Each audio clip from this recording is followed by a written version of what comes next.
Estados Unidos, 1947. En Texas, Max y Rachel celebran el regreso de su hijo Paul, desmovilizado tras pasar 2 años con las tropas estadounidenses en Japón. Guarda buenos recuerdos. Se han concebido 30.000 niños durante ese periodo en que el ejército estadounidense ha ayudado a reconstruir el país después de haber lanzado bombas atómicas.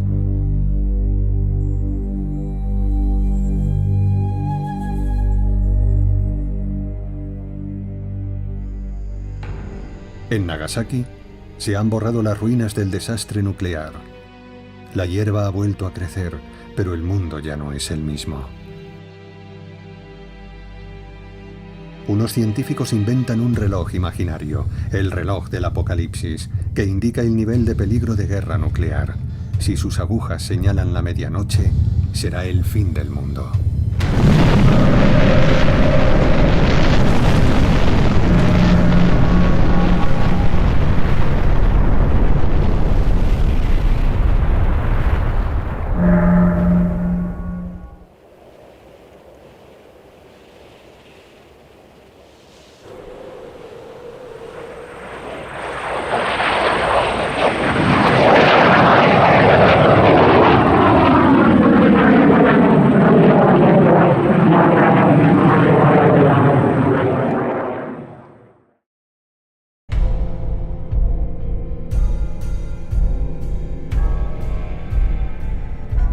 El 29 de agosto de 1949 es una fecha importante en la Guerra Fría. En el desierto de Kazajistán, la primera bomba atómica soviética está lista. Es una copia de la estadounidense, fruto de una intensa labor de espionaje. Es el fin del monopolio nuclear de Estados Unidos. Al día siguiente, los periódicos estadounidenses son los primeros en revelar este ensayo nuclear. Los titulares rezan: "Los rojos han explotado una bomba atómica". Ante la opinión pública, Stalin quería mantener el secreto porque siempre se esfuerza en dar la imagen de un líder que aboga por la paz. Además, necesita ganar tiempo hasta que su bomba atómica sea totalmente operativa. En la capital de Corea del Norte, Pyongyang, reina un joven dictador, sonriente pero implacable, Kim Il-sung. Es el fundador de lo que será la primera dinastía comunista de la historia. Su régimen, impuesto por Stalin cuando invadió el norte de Corea en 1945, se apoya en un ejército entrenado y equipado por los soviéticos. El comunismo continúa avanzando, ya ocupa 1/3 del planeta, y China se une a sus filas. Pekín, 1 de octubre de 1949. En la ciudad prohibida, el Palacio Imperial de China, Mao Zedong se convierte en dueño y señor de la nación más poblada del mundo, con 600 millones de habitantes.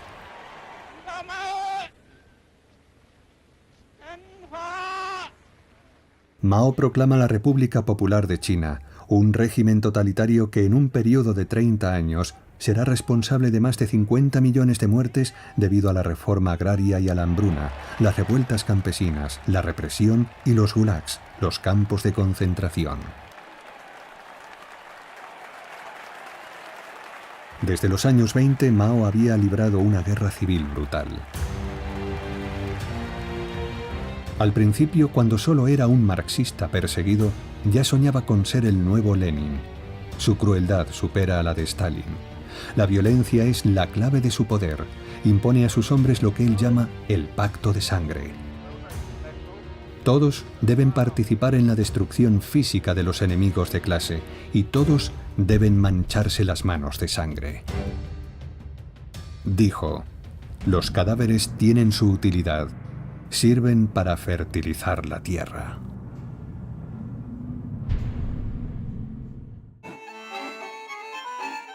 En Europa se impone la tendencia a la abstención. La nota dominante es esconder la cabeza como el avestruz. La gente quiere vivir su vida. Para ellos, la clave de la felicidad está en tener hijos y evitar pensar en los peligros que acechan. ¡Fuego! El 25 de junio de 1950 estalla la guerra en Corea. Por primera vez, Oriente y Occidente se enfrentan directamente. La guerra de Corea se cobrará 2 millones de vidas entre civiles y militares. Ese 25 de junio de 1950, las tropas comunistas de Corea del Norte cruzan el paralelo 38 que desde 1945 divide a Corea en dos estados.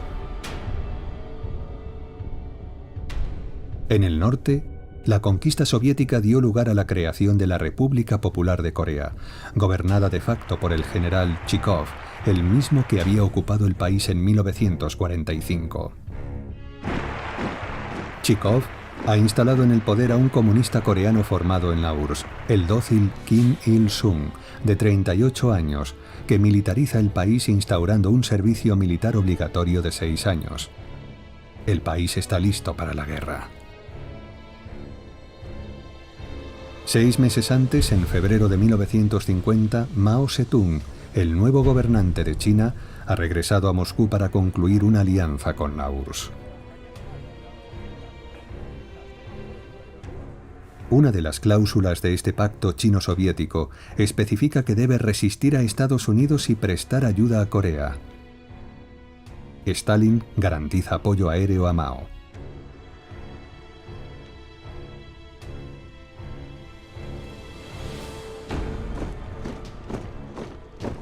Zhukov logra convencer a Stalin, que tiende a ser cauteloso porque teme un conflicto internacional, para que permita a Kim Il-sung invadir Corea del Sur.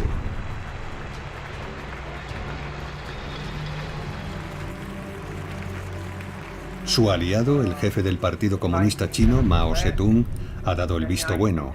Ha dicho: una alianza con la Unión Soviética significará el triunfo de la paz.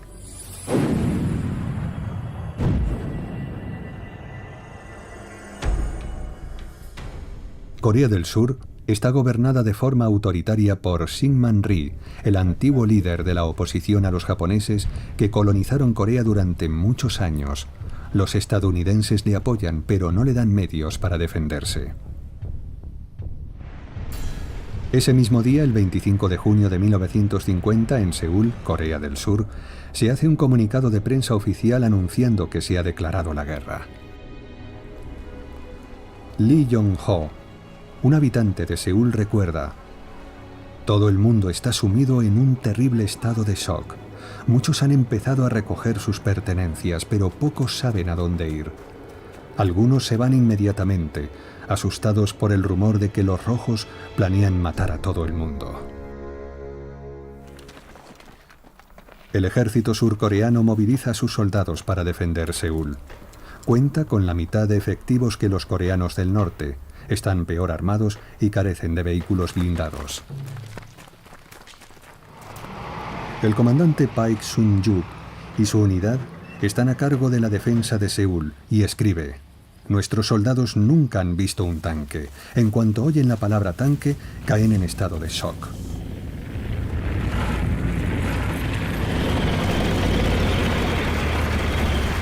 El ejército norcoreano, con sus 150 carros de combate soviéticos T-34, uno de los mejores vehículos blindados de la Segunda Guerra Mundial, y sus 100.000 soldados bien equipados, marcha hacia Seúl, aplastando toda resistencia a su paso.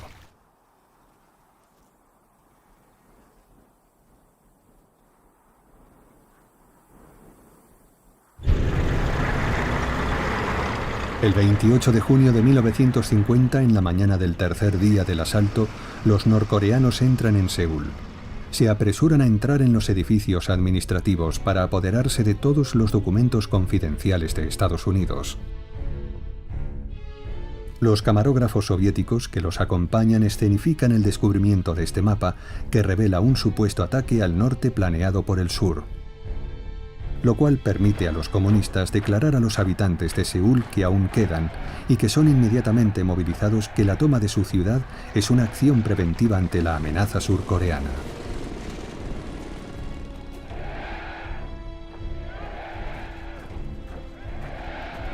Ese mismo día, El 28 de junio de 1950, en la ONU, en Nueva York, el Consejo de Seguridad celebra una reunión de urgencia. El delegado soviético lleva meses ausente en protesta por la negativa de Estados Unidos a reconocer a la China comunista. El Consejo de Seguridad ha condenado la agresión norcoreana y Estados Unidos ha conseguido autorización para intervenir militarmente liderando una coalición, a veces simbólica, de 22 países. Los estadounidenses aprovechan para hacer votar una resolución solicitando su intervención militar con las tropas americanas presentes en Japón. Estos jóvenes soldados ni se imaginan en qué infierno están a punto de meterse. Su comandante es una figura histórica, el flamante general Douglas MacArthur, el hombre de la pipa de maíz, uno de los grandes héroes de la Guerra del Pacífico y todavía comandante en jefe en Japón. Ahora parte hacia Corea. Le acompaña Marguerite Higgins, de 30 años, más sexy que la mayoría de los corresponsales de guerra. El general la conoce bien, ya que es la corresponsal del New York Herald en Tokio. Marguerite se encuentra con un hombre preocupado. En sus memorias el general escribe: Estados Unidos ha declarado la guerra al comunismo en Asia sin pedir mi opinión. Me han colocado en una situación desesperada y me siento terriblemente desanimado. Pero una vez que saco mi vieja pipa de maíz, vuelvo a ser yo mismo.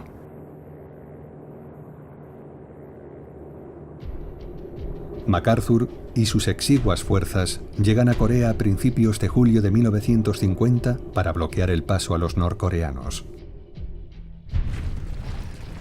Con un líder de tal calibre y recibidos en Corea como a salvadores, las tropas estadounidenses exudan confianza.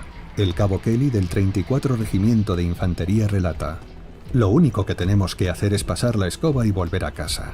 Entre nosotros hacemos comentarios estúpidos sobre los asiáticos, a los que llamamos cara de limón, amarillos o cosas peores.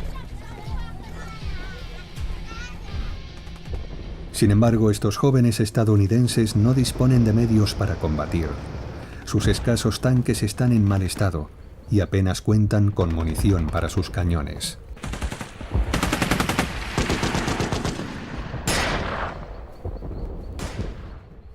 Marguerite Higgins es testigo de la debacle. Escribe: Estados Unidos ha ganado tiempo sacrificando la vida de unos pocos hombres, pero nada podrá reemplazar a esos soldados que han muerto y que podrían haber tenido la oportunidad de sobrevivir si hubiésemos estado mejor preparados.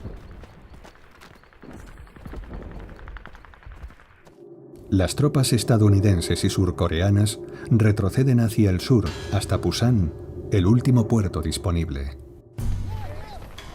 Todo el ejército norcoreano se concentra para marchar hacia Pusan. Lo que está en juego es crucial. Ganarán la guerra si consiguen empujar a los americanos hasta el mar.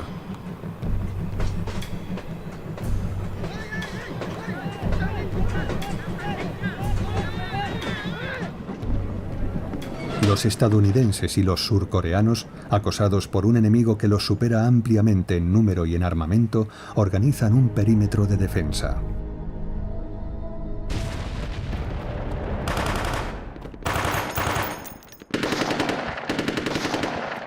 A lo largo del mes de julio de 1950, los hombres que luchan por defender el perímetro de Pusan logran resistir gracias al apoyo ininterrumpido de la aviación.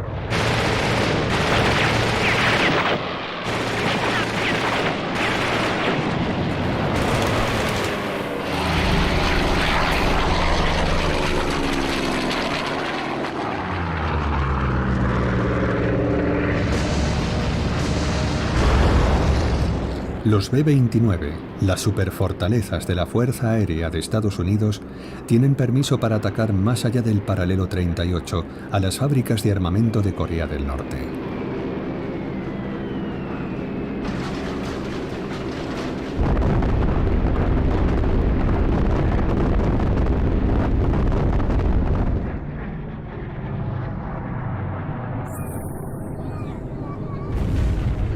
Los soviéticos filman a los civiles, víctimas colaterales de los bombardeos y de la guerra desatada por el régimen para difundir su propaganda antiamericana.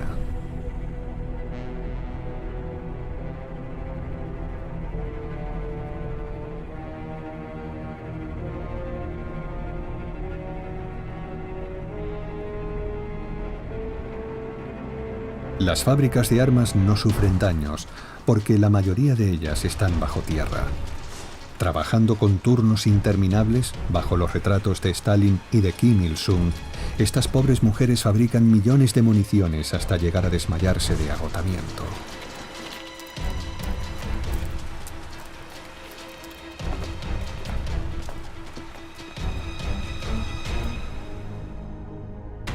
Agosto de 1950. En el perímetro de Pusan, las fuerzas estadounidenses pasan por serias dificultades.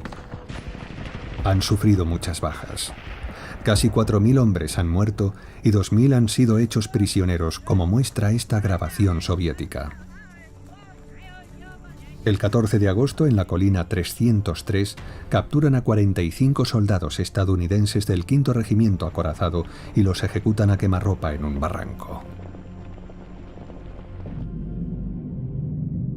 Uno de ellos, el cabo Day, ha sobrevivido milagrosamente y lo descubren bajo los cadáveres.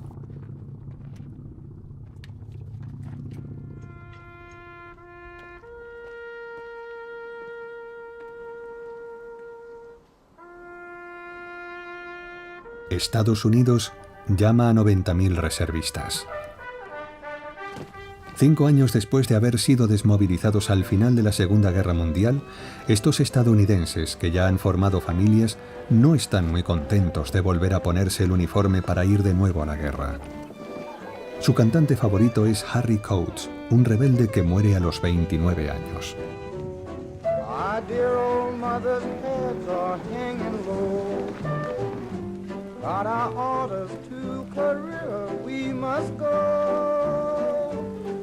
So mothers, don't be sad, they've done made us mad.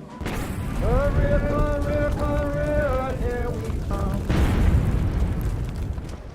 En nombre de las Naciones Unidas, miles de hombres desembarcan en el puerto de Pusan. Entre ellos, aunque su contingente sea meramente simbólico, hay soldados griegos, filipinos, neozelandeses, británicos, turcos y franceses. El cuerpo de élite estadounidense, los Marines, continúa defendiendo Pusan durante todo el mes de agosto de 1950.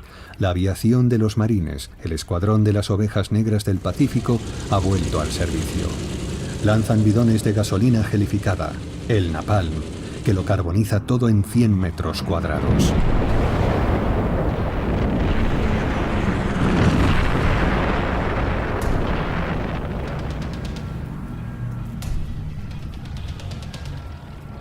Los norcoreanos que sobrevivieron a estos ataques fueron capturados y humillados.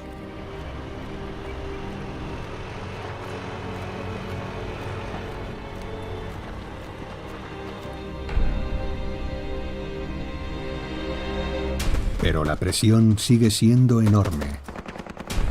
¿Podrán resistir los estadounidenses? ¿Qué hará el general MacArthur, que ahora está al mando de las fuerzas de la ONU?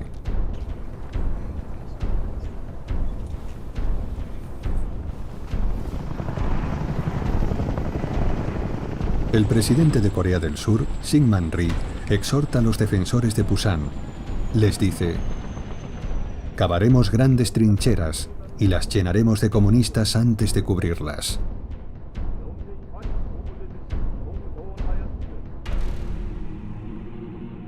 Y fiel a su palabra, ejecuta a miles de sospechosos.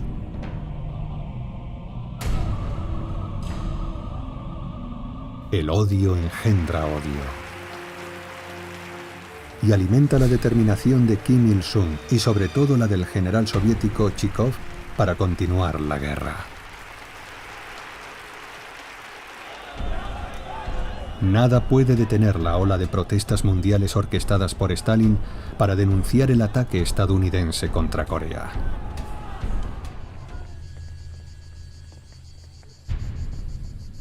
Francia, 1950. Elliot, modelo de alta costura, termina sus vacaciones un poco triste. Su novio se marcha muy lejos, a Corea. Es fotógrafo de guerra. Y ella se está planteando comprometerse con la causa de Indochina. Todo el mundo se interesa por los conflictos de Asia. Los partidos, la prensa, la radio, el cine. Entre todos, dan una perspectiva de la situación. Unos dicen, es una cruzada del mundo libre contra el comunismo. Otros hablan de expediciones imperialistas. Desde hace 5 años, los comunistas luchan contra los franceses en Indochina.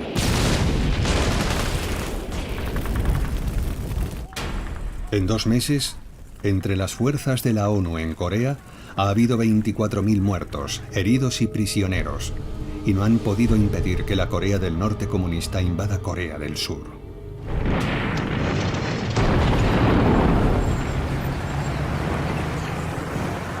Las fuerzas de la ONU se han visto desbordadas por el ejército norcoreano y se han retirado hacia el puerto de Pusan, que está bajo asedio desde hace 2 meses.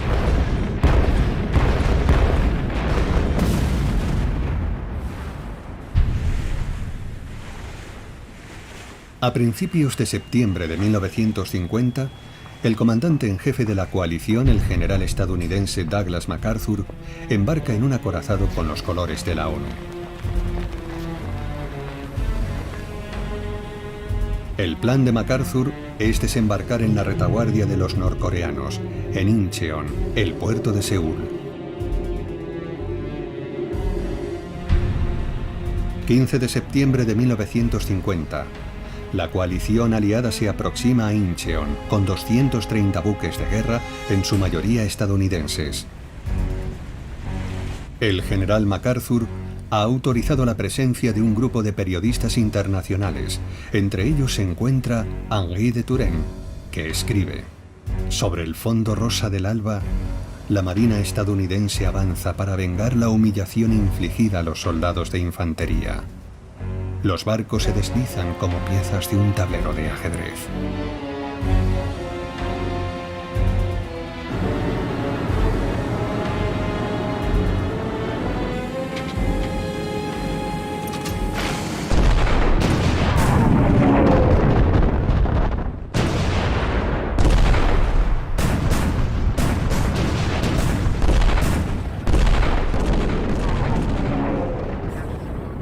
En sus memorias, MacArthur escribe: la tensión es extrema. 40.000 hombres se lanzan a una misión audaz para salvar a 100.000 que están luchando en el sur. Si fracasamos en este combate en Asia contra el comunismo, Europa está perdida, pero si ganamos, seguirá siendo libre.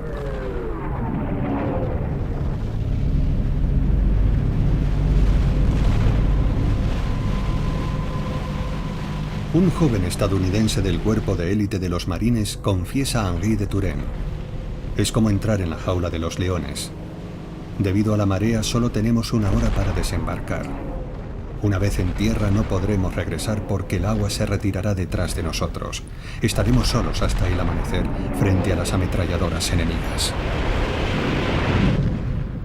Solo hay una mujer a bordo, la protegida de MacArthur, la periodista Marguerite Higgins, que escribe: es uno de los desembarcos más difíciles de la historia. Los marines deberán tomar el dique que controla el puerto.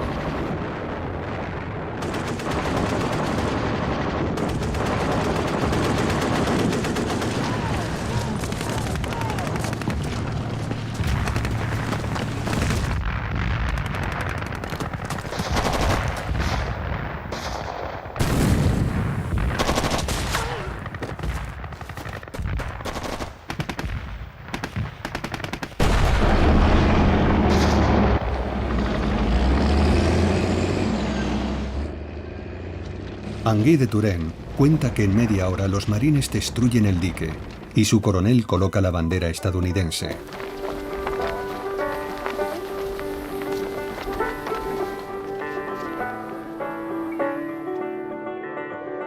Después de tomar el puerto de Incheon, los marines saborean la victoria.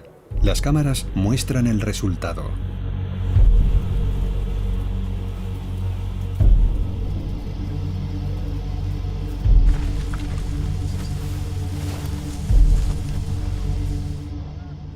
Los supervivientes del ejército norcoreano han huido o han sido hechos prisioneros. Y como siempre, los desnudan para que no puedan esconder armas.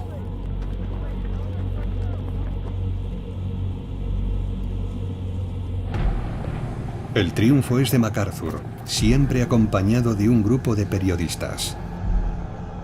A partir de entonces le llamarán el Brujo de Incheon. Se fotografía ante los restos de un carro de combate soviético T-34 para demostrar la implicación de Moscú en el conflicto coreano. Mientras, Stalin sigue afirmando que es el líder de la paz.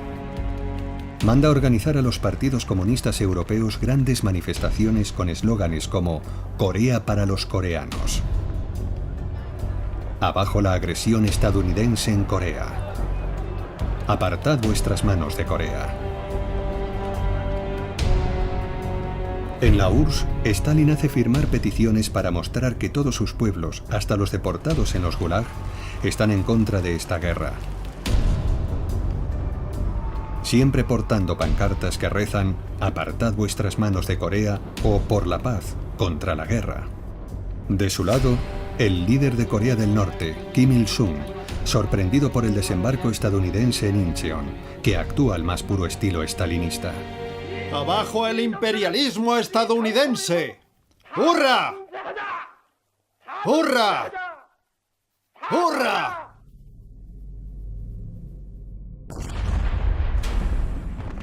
En Corea del Sur, el avance de las fuerzas de la ONU para liberar el país se ha ralentizado. Los cámaras, arriesgando sus vidas, filman combates cada vez más violentos. Las fuerzas de la ONU tardan 10 días en llegar a Seúl, a solo 60 kilómetros de Incheon.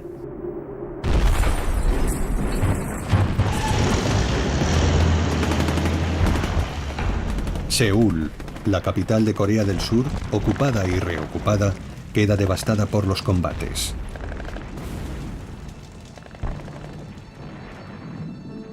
Entre sus ruinas, una población de huérfanos hambrientos trata de sobrevivir.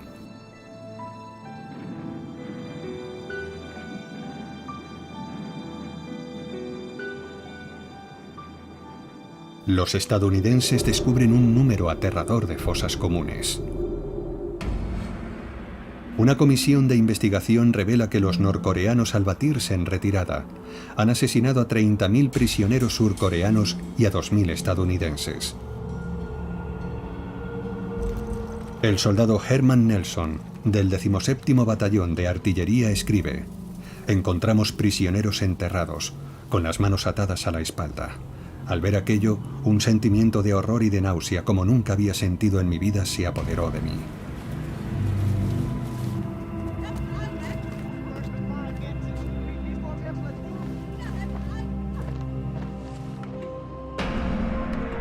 Seúl, 26 de septiembre de 1950. La bandera de la ONU ondea sobre el Palacio del Gobierno, casi intacto.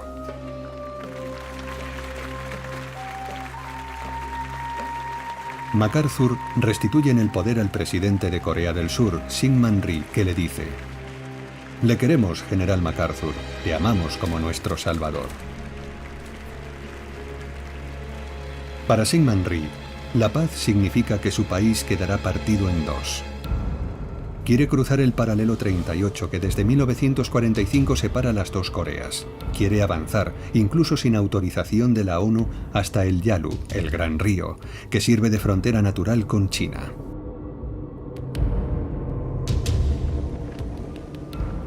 Los estadounidenses señalan el cruce del paralelo 38.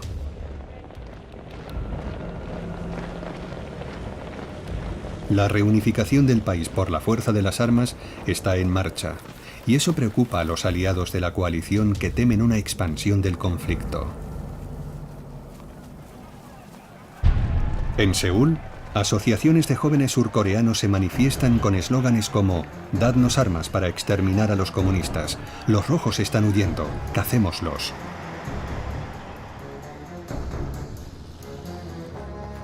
A pesar de las reticencias de la ONU, MacArthur, alentado en secreto por su gobierno, ordena a su ejército cruzar el paralelo 38.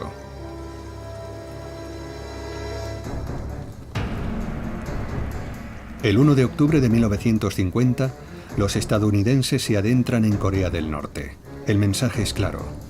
El expansionismo comunista debe acabar. Si hay una amenaza, habrá una respuesta y destrucción.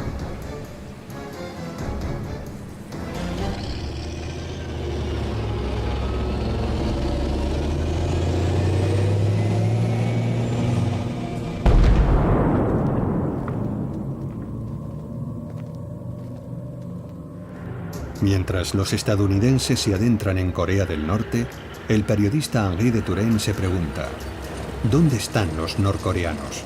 No se ve un solo hombre, ni un animal, ni una ramita de arroz. Los prisioneros dicen que su dirigente, Kim Il-sung, ha huido con sus últimos fieles y ha dejado a 30.000 jóvenes reclutas fingiendo que están luchando. Pero Turenne y los demás periodistas descubren que la mayoría son surcoreanos capturados por los del norte para compensar sus pérdidas. Kim Il-sung se ha refugiado en las montañas. Ha rehuido el combate porque sabe que China va a entrar en el conflicto. Que los americanos hayan podido cruzar el paralelo 38 es inaceptable para el líder de los comunistas chinos, Mao Zedong.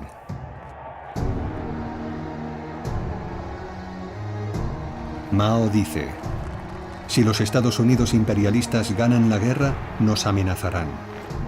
No debemos escatimar nuestra ayuda a los coreanos, y nuestra forma de hacerlo será enviando voluntarios. 15 de octubre de 1950, 15 días después de cruzar el paralelo 38, en una isla del Pacífico, el presidente estadounidense Harry Truman se reúne con el general MacArthur. Truman no solo añade una medalla más a todas las que MacArthur ya posee, también viene a expresar su preocupación. La CIA envía informes alarmantes sobre la amenaza de una intervención china. MacArthur es positivo. Los chinos no tienen ni hombres ni medios. Es necesario ocupar Corea del Norte para restaurar la paz. Será cuestión de días, y los chicos estarán de vuelta para Navidad.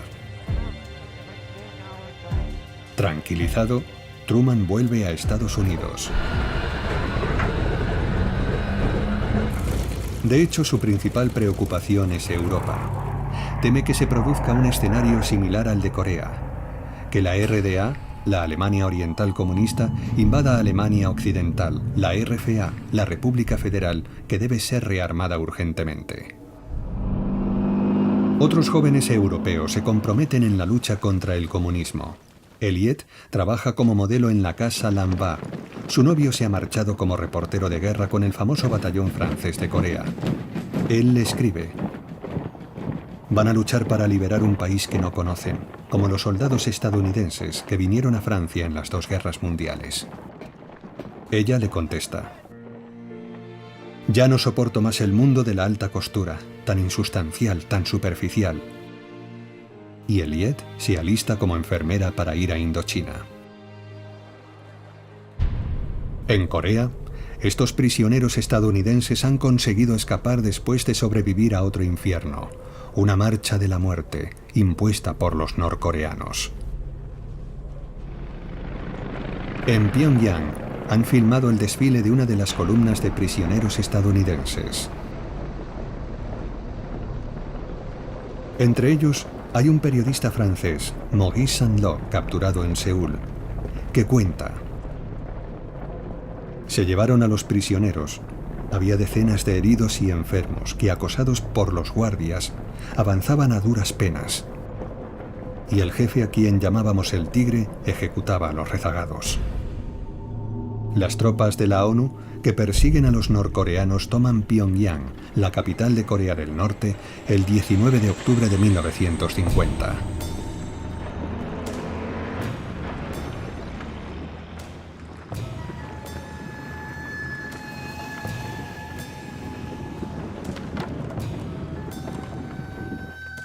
Para estos jóvenes estadounidenses, apoderarse de este símbolo comunista es la señal del fin de la guerra. Pero MacArthur continúa avanzando porque el dictador Kim Il-sung se niega a deponer las armas a pesar del intento de mediación de los británicos. Las fuerzas de la ONU llegan al río Yalu, la línea que marca la frontera con la China comunista. Principios de noviembre de 1950, MacArthur prepara su última ofensiva contra los restos del ejército norcoreano. Los chicos están deseando volver a casa para Navidad. Muchos de estos jóvenes estadounidenses que ya han combatido en la Segunda Guerra Mundial y han formado una familia se sienten abandonados. El frío es atroz. En el extremo norte de Corea la temperatura llega a ser de 20 grados bajo cero. Al otro lado del río Yalu, congelado, 300.000 soldados chinos se preparan para la batalla. Mao, como ya hizo Stalin, enmascara su avance. Es el signo de la Guerra Fría. Estos soldados son oficialmente voluntarios, reclutados para luchar contra el enemigo imperialista. No llevan ninguna insignia del ejército regular.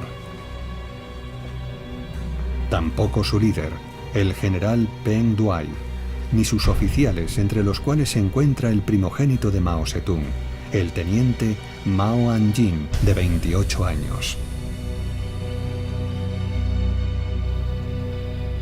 La fecha del ataque no se ha elegido al azar. 25 de noviembre de 1950. Es un día festivo para los estadounidenses que esperan que les llegue en paracaídas el pavo tradicional del Día de Acción de Gracias, que conmemora la llegada de los primeros colonos a Estados Unidos y su agradecimiento a Dios por protegerlos.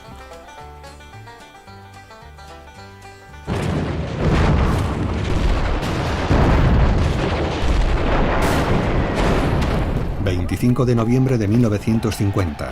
Los chinos atacan las posiciones estadounidenses e inmediatamente la aviación de la ONU entra en acción. Los bombarderos de combate estadounidenses, australianos y británicos arrojan sobre los chinos toneladas de napalm, la gasolina gelificada incendiaria.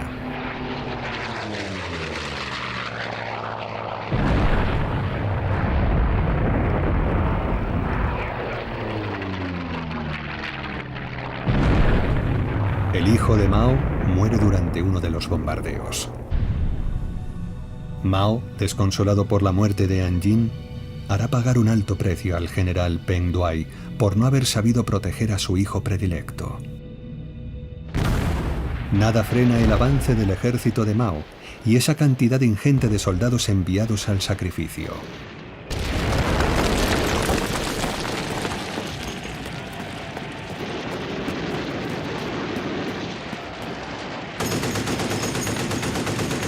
Margaret Higgins, la corresponsal de guerra estadounidense, escribe: la fuerza aérea y la artillería no son suficientes ante una superioridad numérica tan aplastante. Frente a las hordas chinas, ni siquiera los marines pueden oponer resistencia.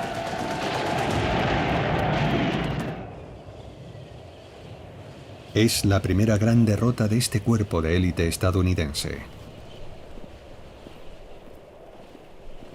Las pérdidas son espantosas. 20.000 bajas entre muertos y heridos en 10 días. Así comienza la terrible retirada de las fuerzas de la ONU en el gélido invierno de las montañas de Corea del Norte.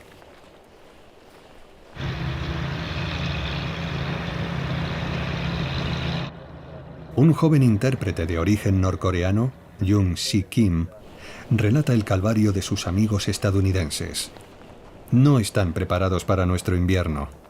Sus jeeps, sus camiones y sus tanques se calan a causa del frío.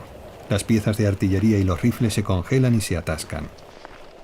Los soldados caminan en columnas como zombies, al borde de la muerte.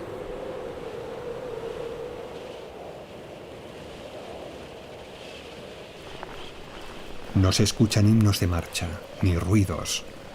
Solo el sonido de la nieve aplastada por sus botas de combate.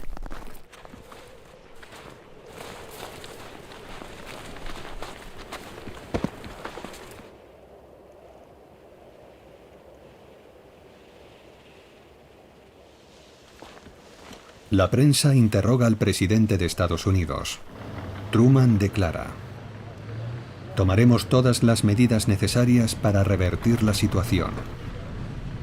A la pregunta, ¿incluido el uso de la bomba atómica?, Truman responde: cualquier arma que esté a nuestra disposición.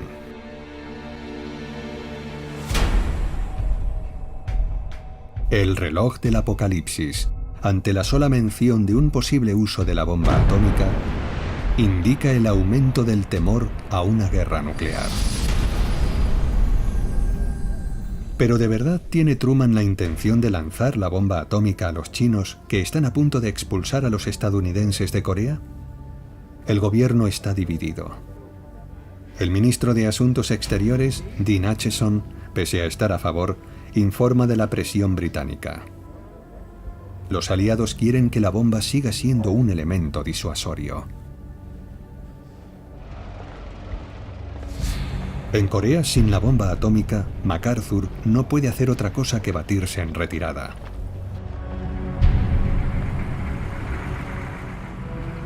El 8 de diciembre de 1950, los estadounidenses, los surcoreanos y sus aliados vuelven a pasar el paralelo 38 que habían cruzado 3 meses antes y abandonan Corea del Norte.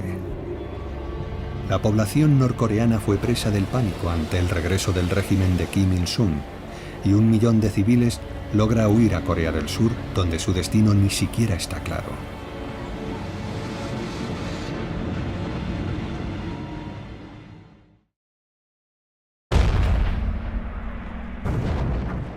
Seúl. El 14 de marzo de 1951, la capital de Corea del Sur, invadida y reconquistada 4 veces en 8 meses, vuelve a caer en manos de las fuerzas de la ONU. MacArthur ha logrado contener el avance chino y norcoreano, empujándolos más allá del paralelo 38 hacia territorio norcoreano. A costa de sangrientos combates, el frente se ha estabilizado. MacArthur acude a felicitar y a condecorar a los soldados franceses. Estas son algunas de las últimas imágenes de MacArthur en Corea. Las toma el cabo primero Beguer, que filma también a sus camaradas y a la asistente social, apodada Pepita.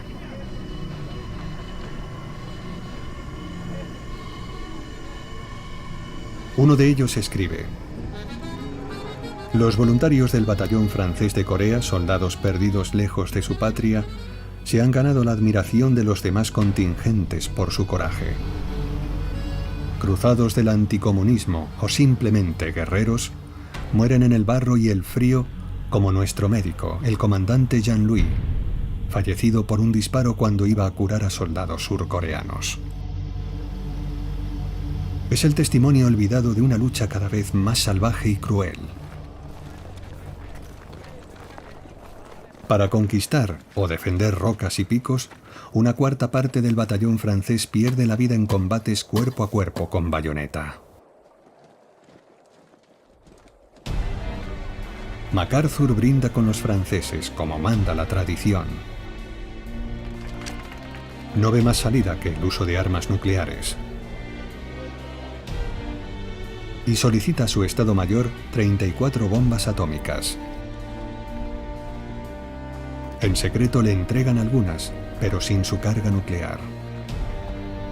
Una vez completadas, cada una de ellas tendrá una potencia media 6 veces superior a la bomba de Hiroshima, suficiente para destruir el corazón industrial de China, su ejército y al resto de los norcoreanos. Sin embargo, Truman considera a MacArthur demasiado incontrolable para disponer de semejantes armas y lo destituye con el pretexto de violar la jerarquía. El 16 de abril de 1951, MacArthur embarca en su avión personal diciendo: «Me han despedido como a una sirvienta». Después de su partida, Truman ordena entregar 9 ojivas nucleares. Se trata de una amenaza disuasoria, pero es él quien la controla. To prevent a third world war. I have therefore considered it essential to relieve General MacArthur so that there would be no doubt or confusion as to the real purpose and aim of our policy. En Nueva York se organizó un multitudinario desfile en honor a MacArthur, y el general encontró las palabras para hacer llorar a su país. The world has turned over many times, but I still remember the refrain of one of the most popular barrack ballads of that day. That old soldiers never die, they just fade away. Old soldiers never die, never die, never die. Old soldiers never die, they just fade away. Para la opinión pública, la destitución de MacArthur ha debilitado a Estados Unidos. Los Angeles Times titula: "Es la victoria de Stalin". El polémico senador republicano Joseph McCarthy ve la influencia comunista en los más altos niveles del Estado. Muchas madres que han perdido a sus hijos se preguntarán por qué no hemos devuelto el golpe a Corea. Nuestra política exterior la impone el Kremlin, que controla a los comunistas que hay en el seno de nuestro gobierno. Washington, 13 de septiembre de 1951. Jean Delattre de Tassigny hace como siempre una entrada teatral. MacArthur ha dejado la escena y el general francés pretende continuar con su misión. Lleva un brazalete negro y su esposa detrás de él va de luto. Su único hijo, un joven oficial, acaba de morir en combate en Indochina. Delattre quiere utilizar su prestigio para instar a los estadounidenses a no relajar sus esfuerzos en Asia, si no quieren que estalle lo que él llama el colonialismo rojo. In Korea and in Indochina, there is the same war. There is one war in Asia. And we know. And I am here everywhere explaining, making the demonstration of the truth that Korea and Indochina are the same battlefield for liberty against communism. Al mismo tiempo, el buque francés Liberté, todo un símbolo, pasa frente a la Estatua de la Libertad. En Nueva York, en el Consejo de Seguridad de la ONU, el delegado estadounidense muestra un arma soviética incautada en Corea para denunciar la creciente implicación de Stalin. Pero Stalin no se limita a suministrar armas ligeras a los norcoreanos y a los chinos. También les envía centenares de aviones de combate.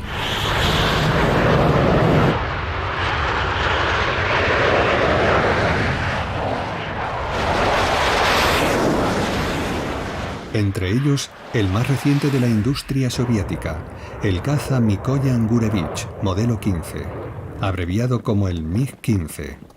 Los aparatos van camuflados con los colores de Corea del Norte, y la propaganda insiste en mostrar los rostros de pilotos norcoreanos en realidad poco numerosos. La mayoría son soviéticos, también etiquetados como voluntarios. Estas son las primeras batallas de la historia entre aviones a reacción. Por los auriculares, los americanos escuchan a sus adversarios hablar en ruso. Para Estados Unidos, estos cazas soviéticos MiG-15 son un descubrimiento inquietante. Superan a sus F-86 Sabre. Los MiG vuelan más rápido y más alto. Ahora los soviéticos dominan una tecnología muy avanzada. Sin embargo, los pilotos estadounidenses están mejor entrenados.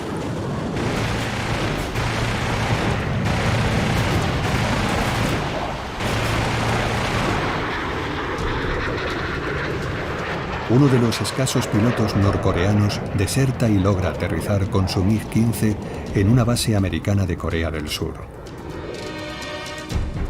Se llama No Kum-sok. Tiene 19 años. recibirá la recompensa de $100.000 que se ofrece a cualquier piloto que entregue su MiG, con todos sus secretos. Estas fueron sus primeras palabras. Estábamos encantados cuando despidieron a MacArthur.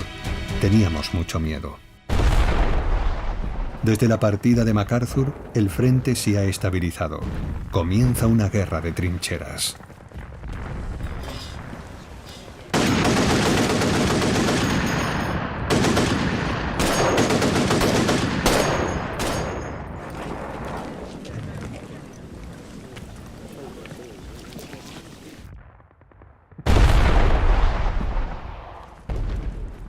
Los hombres continúan muriendo.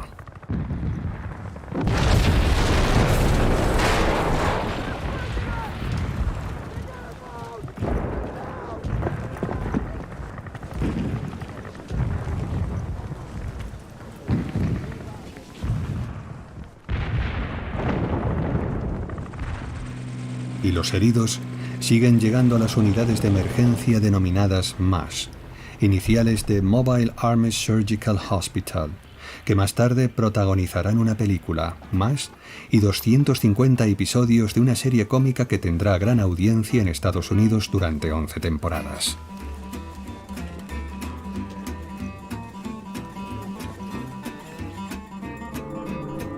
Julio de 1951. En Kaesong, Corea del Norte, convocan a los corresponsales de guerra para una primera reunión entre representantes de la ONU, norcoreanos y chinos, que han perdido cerca de 20.000 hombres y buscan una solución al conflicto. También están informados, gracias al servicio secreto ruso, de la presencia de bombas atómicas estadounidenses. Las negociaciones para lograr un alto el fuego se eternizan. Para matar el tiempo, un cámara graba a soldados estadounidenses que logran comunicarse por primera vez con los norcoreanos, los cuales corren un gran riesgo al prestarse a este juego. Después de 3 meses, las conversaciones fracasan. De hecho, se trata de una maniobra de Stalin para evitar una ofensiva de las fuerzas de las Naciones Unidas. Stalin es el principal obstáculo para la paz. 5 de marzo de 1953. Desde su ventana, el agregado militar estadounidense, el mayor Martin Mannhof, filma un extraño cortejo de coches oficiales.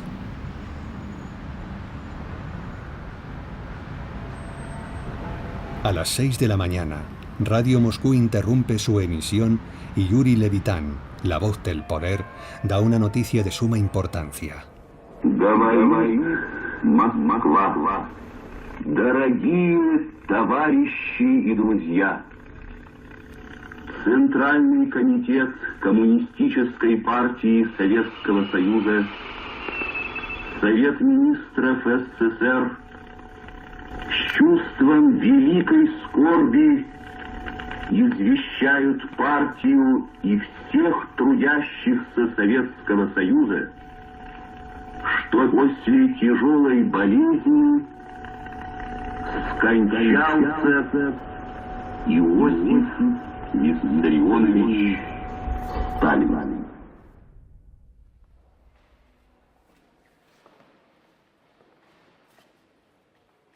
Cerca de los restos de Stalin está su hija, Svetlana, que recuerda. Estaba con él, en su dacha, su casa de campo. Se desmayó, se defecó encima. Estaba en el suelo inconsciente. Nadie se atrevía a intervenir. Y además, desde el complot de los médicos no había ninguno disponible. Mandó arrestar a todos, incluso a su médico personal. Ordenó que los mataran o los enviaran al Gulag. Frente a ella están los 3 principales dignatarios soviéticos. Khrushchev, el ejecutor de Ucrania. Beria, el temible líder de la mortífera policía política. Malenkov, el encargado del trabajo sucio. Los 3 han dejado agonizar a Stalin durante 3 días por miedo a las represalias en el caso de que despertara y para asegurarse de que realmente estaba muerto y organizar su sucesión. El hijo de Stalin, Vasily, general de aviación, cree que Beria envenenó a su padre en la cena que compartieron la noche antes de que cayera enfermo. Beria, por su parte, pensaba que Stalin quería matarlo. Por tanto, es probable que tomara cartas en el asunto e hiciera creer que Stalin dormía, cuando en realidad se estaba muriendo. Estas son las últimas imágenes de Beria estrechando la mano a quienes lo detendrán unas horas más tarde, el 26 de junio de 1953. 3 meses después de la muerte de Stalin, todos estos hombres, vestidos como mafiosos, ordenan su ejecución. Khrushchev, finalmente, accede al poder. Aparta a Malenkov, pero esta vez sin matarlo. Los tiempos cambian. Frente a este nuevo poder soviético, en Estados Unidos hay un nuevo presidente, el general Eisenhower, que sucede a Truman.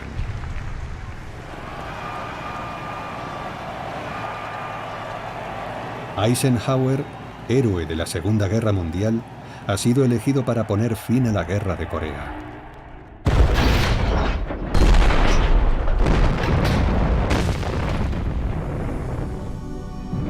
En la localidad de Panmunjom, las conversaciones sobre la guerra ya en marcha se aceleran con la muerte de Stalin.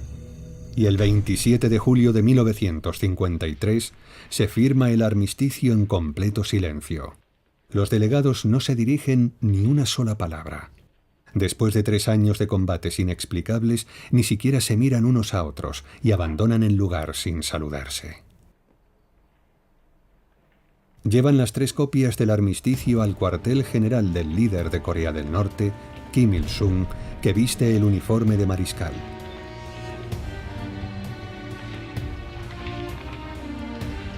Kim Il-sung da las gracias al general chino Peng Duai, que le ha salvado cuando su país estaba a punto de caer en manos de Estados Unidos. El dictador norcoreano no tiene motivos para jactarse. La guerra de Corea ha causado casi 3 millones de muertos entre militares y civiles, 1,5 millones de chinos, 1 millón de coreanos y 40.000 soldados estadounidenses y de las fuerzas de Naciones Unidas. Corea ha quedado devastada.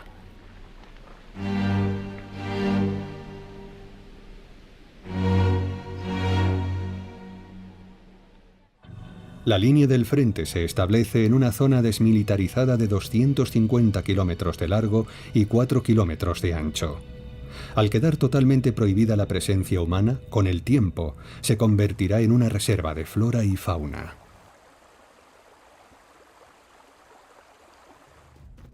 Al sur de la zona desmilitarizada y para llevar a cabo el intercambio de prisioneros de guerra, los soldados de Naciones Unidas instalan lo que ellos llaman el Pueblo de la Libertad.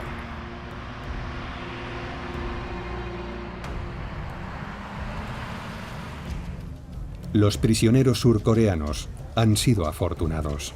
De 60.000, hay 8.000 supervivientes. Muchos han sido masacrados, han muerto de agotamiento o les han obligado a servir en el ejército norcoreano.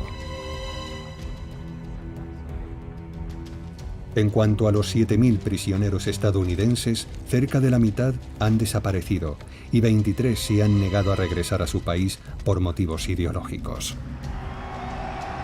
En Corea del Norte, los 100.000 prisioneros norcoreanos y chinos, liberados por las fuerzas de Naciones Unidas, reciben una calurosa acogida. 20.000 no han querido volver a su país, pero a estos desafortunados les han obligado a hacerlo. Todos saben que los van a enviar a campos de internamiento, y para intentar evitarlo, hacen un forzado alarde de sentimiento antiestadounidense, despojándose violentamente de la ropa que les han proporcionado los capitalistas imperialistas.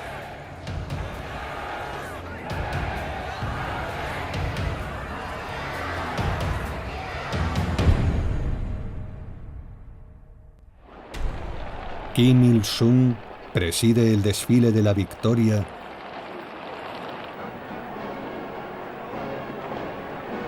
con los iconos habituales del comunismo.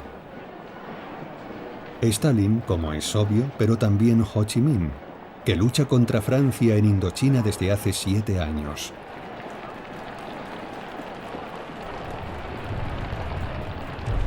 Las fuerzas de Naciones Unidas regresan a sus países. Sin embargo, a estos voluntarios franceses les envían a combatir en Indochina.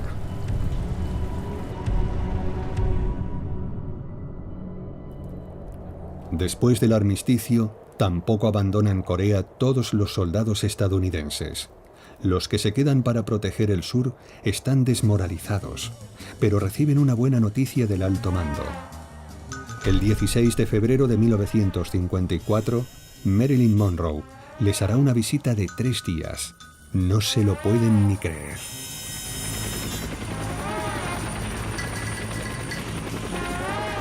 Para los soldados de la Segunda División de Infantería es como un sueño. Uno de ellos la conoció mientras estaba de permiso en Los Ángeles y le había suplicado llorando que fuera a verlos a Corea.